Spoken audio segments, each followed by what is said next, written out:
This episode was previously recorded in front of an imaginary studio audience. Time for Fun Knife Friday! Alright, all you night chatters out there, your old pal Skip DeSheau's coming back at you again from the Volcano Club. It's Fun Knife Friday. Now, you might hear some noise in the background because we got some people here, some plumbers here who are working on the sewage line for the Volcano Club. Apparently, somebody washed the wrong stuff in the whatchamacallit, that dishwasher, and it got the sewer line all clogged up, and so we're having to get it all routed out and stuff. So you might hear some noise of somebody doing some routing in the background. Sorry about that, but we're on a tight schedule. We got to get the club open later, and this is the only time I got to film. So we're filming now, and so you might hear some noise in the background. Now, what are we going to be talking about today? Well, I was going to be talking about this one here, the American Hunter. This is a fixed blade that I just recently picked up. It's pretty cool. You saw a little bit of it last week, but I think it was last week. But unfortunately, Tobias came by and said, I need you to talk about this other knife. So I probably shouldn't have tossed that. Oh well, I'm sure it's fine. Anyway, Tobias came by and said, I need to talk about this other knife, and that's this one here. This is the Colt, what is this? This is the Colt 461. It's some kind of fixed blade by Colt, and I don't know. Tobias has been on this kick where he wants to talk about Colt knives or something, and he said he doesn't have time to talk about the fixed blade, so he's dumping it off on me. And like, does he think that maybe I wanted to watch or talk about some other knife? No, it's like, but you know what? It is Knife Chats with Tobias, and I'm just the special guest, so doing the Fun Knife Friday, so I guess I can do what he asked. Yeah, the knife wasn't in that box, so I don't care about throwing it. It's Tobias's box anyway. But here it is. This is the knife he wants me to talk about. And I guess I can have a little fun with this knife. This is the Colt 461. This is the CT, so Charlie Tango 461 Vietnam Vindicator. And there you have it. See that? It's a pretty knife. And I know I've showed it before. That's the other thing. It's like, Tobias, I'm pretty certain I showed that knife before. And he goes, well, show it again. So I'm showing it again, and this is it. This is the knife. This is the sheath that comes with it. Let's get the sheath out of the way first.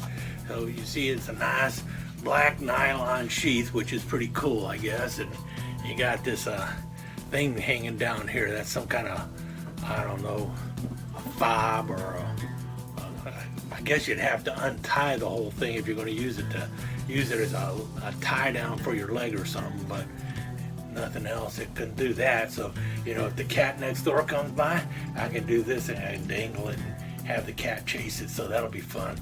Yeah. In which case I'm having fun with the cat, right? Yeah, so it's a cat play toy. The sheath acts as a cat play toy, so you can do this and watch the cat try and get it. Woo, woo, yeah, so yeah, I guess this isn't, I'm already having fun. Can't wait for the cat next door to drop by again. I can just like that. Oh, by the way, about the cat next door, apparently it wasn't the cat next door that got my shirt all wet. I thought the cat had peed on me, but it wasn't the cat. Apparently, I had left a bottle of high karate open, and sometime in my restless sleep, I must have hit the shelf or something, and the bottle fell over, and it just kind of ran all over my shirt, man.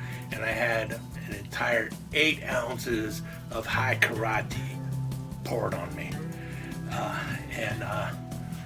yeah, it was pretty much intense. Matter of fact, the whole place smelled like that, and I found out later. I thought it was cat pee. I really did. I truly thought it was cat pee, but later on, Tobias came by and goes, man, how much aftershave did you dump on yourself? I was like, what? It's like, that smell. That smell is like napalm. And, no, that was Robert Duvall in the movie. And he's like, no, that smell, man. What? How? And then I saw the bottle. I dumped the entire bottle. You know, and the thing is, that was my collector aftershave. I collect that old aftershave. High Karate, you can't get that anymore. I could have sold that bottle for $100. Instead, I was wearing $100 worth of High Karate, and guess what? It was not really something that made my. I'm just going to call it what it was. The client, I was trying to impress a client. I was hoping to actually get lucky with a client who was coming by the club to try and sell me something, but I thought, well, maybe I can turn this into something else, because she was kind of acting like she was sweet on me when she first came by, but yeah, it was just an act. She was just trying to get me to sign into a long-term contract to put some slot machines into the club. And it was not a good long-term contract, because it was crazy. I was going to get 2% of the profit, okay?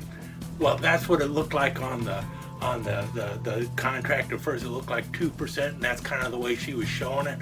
But it was actually 2% of 2%. So it was like I was going to get $2 for every $1,000 that these machines brought in.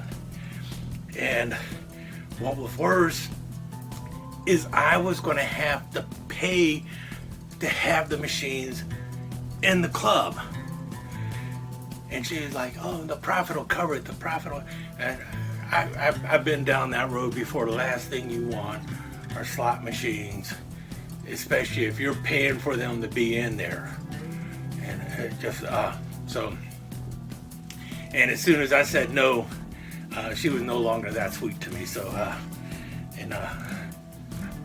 didn't help that I smelled like, yeah.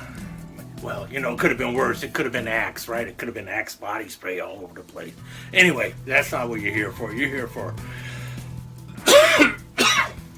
Oh, man. I'm still gagging on the smell of the High Karate. It's all over the place. But anyway, you're not here for High Karate. You're not here for my failed love life. You're here for the Vietnam Vindicator. Yeah, and this is what it looks like. And you know what it reminds me of? I was looking at this knife and go, now where did they get the inspiration for this? Because, you know, well, it's obviously a dagger, and you've seen boot daggers before, so, but it's a little bit big for that. It's got about a 6-inch blade. Yep, about 6 inches of deep penetration going on there. But what does it remind you of? And my first thought was, it kind of looks like this, the M3 trench knife. Of course, you know, it's not exactly the same, but you got that stacked leather handle, but the handle is different on this, and obviously the blade is different. This is not sharp up here. It's only 1.5 sharp parts, you know. You got the sharp top part here, and the bottom part down here is all sharp, but then up here is strong. And so it also kind of looks like this. The Fairbairn Sykes commando dagger, or fighting knife, I think they call it, the FS fighting knife. Now this is obviously double-edged, but notice the shape of the handle on this one, and also the crossguard. It's just a straight crossguard going across. Got the metal handle, and notice how it narrows at the end there. Yeah, it's got the little bulge, and then it narrows. Let's see here. Just drop the sheath. See how that handle gets narrow at the end? That's what I was thinking. So I think what happened was, somewhere back in World War II, this knife and this knife got together, and it had an illegitimate offspring, and this came out. But now if you notice, this one's kind of short and stubby, so I think this one here, this is probably the mama knife, and I got a feeling it was smoking during pregnancy, and this is why this one's a little short, stubby knife. But it's not that short and stubby when you get right down to it. Look at that. See that? Instead of 12 inches long, it's probably about 11.5 inches long, but because that blade is big and fat and wide, it looks, shorter than it really is. It's a 6-inch blade there. That's a lot of knife when you think about it. You got a really good blood groove going on there, and it's right down the middle. It's really cool right there. Nice blood groove, and then it just drops right into the line right there. Now I believe that's a 448 stainless steel. I don't know for certain. Somebody had said it's carbon steel, but I know it's not carbon steel because this was made in China, and back then they were not doing anything in carbon steel. Smoky Mountain Knife Works wasn't, especially things coming out of China. They just didn't have the technology or the right people working on knives to do that. And their steel choice at the time was usually 448, but this could also be 420 because a lot of the Colt fixed blades had 420. But then you got this part here, which I believe is aluminum. The little guard here, I believe that's aluminum. I believe it's aluminum pommel there too. And then you got the stacked leather handle with the black, red, black, and black, red, black plastic spacers going on there. So it's a really cool looking knife. And you see that dent is for your thumb, so you can place your thumb, get it nicely indexed so you can do some proper stabbing and stuff. So it's a pretty cool knife. Obviously it's double-edged, so the idea of mouth carrying this one is not a good idea unless you want a really, really big smile. But a really cool knife. And if you notice here, you can also get a finger up in there because you got a little bit of a finger choil there. But I don't think that's really the best idea. You probably want to keep your fingers behind there, especially if you're poking and jabbing and stabbing and stuff like that. And you also got a lanyard hole there, so you can put a lanyard through there if you want to. And that might be a good idea, especially if you don't want to drop your knife at night and lose it. And you got, right there is that, yep, yeah, the Colt logo. It's a pretty cool knife. It looks pretty cool. I like the way it looks. I would have liked it a little more if it had a 7-inch blade instead of a 6-inch blade, but it's a pretty awesome looking knife. And let me get that sheath again. See what happens when you drop stuff. Who dropped a sheath on me? I don't know how much of this I covered on the sheath already, but you got this pouch up here. So you could probably put like a little first aid kit or a little survival kit in there, or you could put your 2 fingers in there and like use it as a, you know, as a puppet. You know, so like when you're playing with the kitty cat, you can put your fingers in there for better control. Especially, I probably would take the knife out if I'm playing with the kitty cat with this because you don't want to hurt the kitty cat. But got some really good Velcro there. Makes a lot of noise. You could also put like a folder in there. Yeah, let's go grab a folder. Oh yeah, watch this one.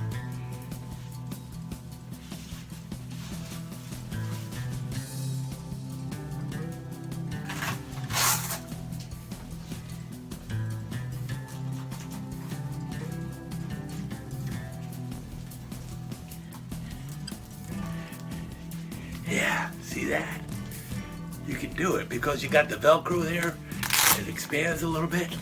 You can carry your green skull stiletto in there, so you got 2 good fighting knives with you now. Yeah. Put your green skull stiletto in there. Yeah. Then you can get this knife in there too, behind the green skull stiletto, and you're piggybacking a folder and this knife. So that's pretty cool. And you got a really wide belt loop there, so you can definitely get that on your web gear if you needed to. But like I think I said before, it's Molly compatible. So if your name is Molly, this is definitely the knife for you. Yeah, and it got holes there, so you could actually lace it into your boot. Yeah, you could lace. Maybe that's why they call it a boot knife. You can lace this to the front of your boot because all the holes there. Yeah, but anyway, there you have it. The CT461. You can call it the Colt boot knife or the Colt Vietnam Vindicator, whatever floats your boat. Pretty cool knife. And well, with that said, I'm gonna go have some fun with it. Skip out.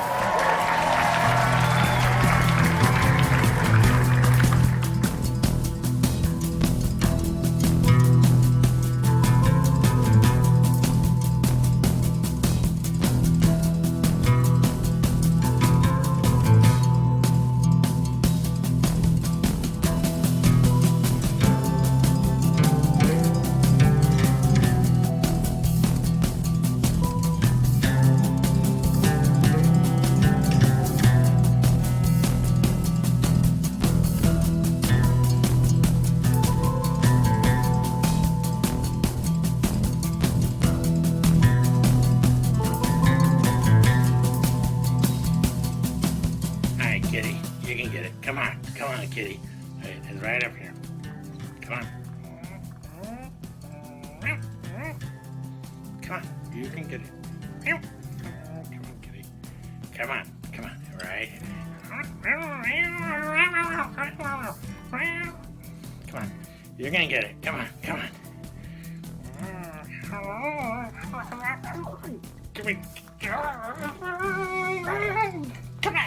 Give it back, cat. Give it back.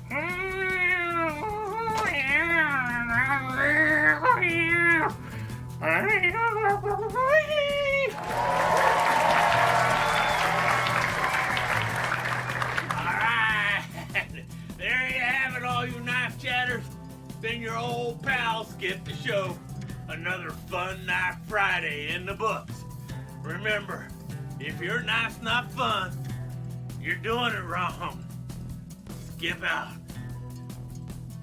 If your knife's not fun, you're doing it wrong, and Skip Out are registered trademarks of Skip DeSheau Enterprises. This has been a Cat Production presentation. All rights reserved.